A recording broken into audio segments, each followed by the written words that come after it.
In verse 24.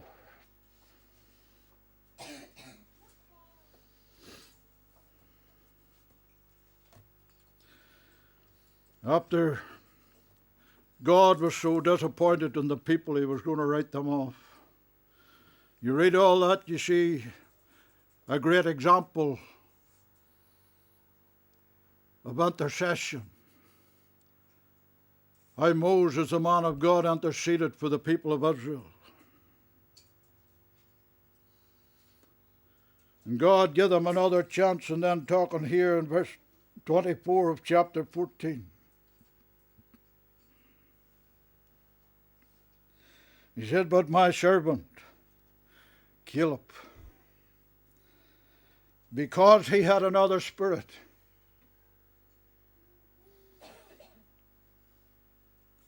he had another spirit. And notice there, if you've turned to it in verse 24, because he had another spirit with him.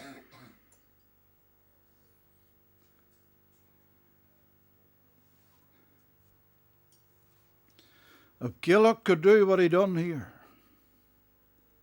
because he had another spirit with him, what can we do because we have another spirit within us?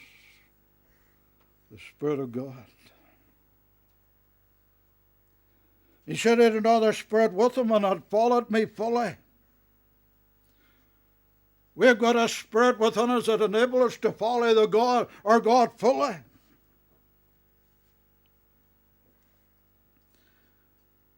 Him will I bring into the land,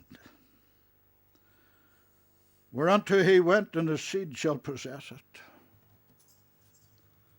We've got the Spirit of God dwelling within us.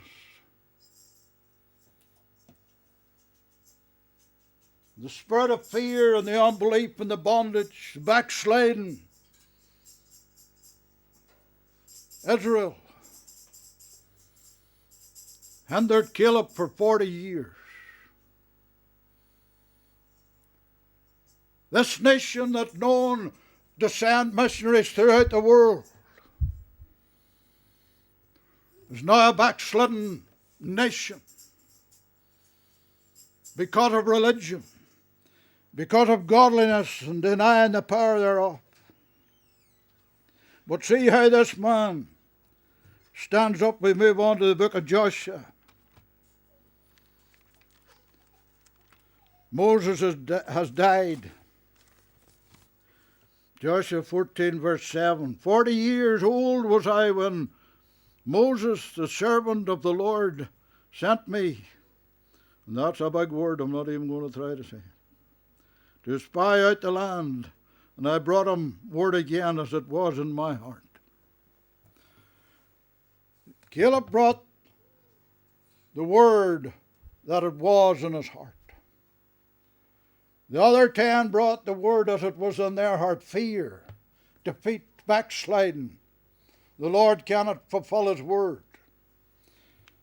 But here we read that Caleb brought the word again as it was in his heart. He could know that God told the truth about the land. And not only that, but it was their land. God was giving it to them and they were going to take it. Hallelujah.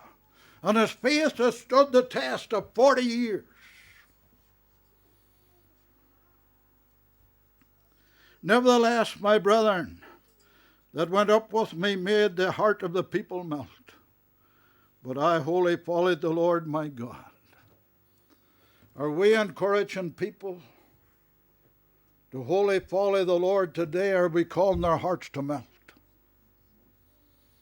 Because we'll do one or the other.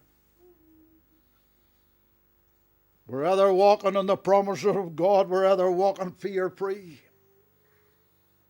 knowing that we will stand upon the promises of God.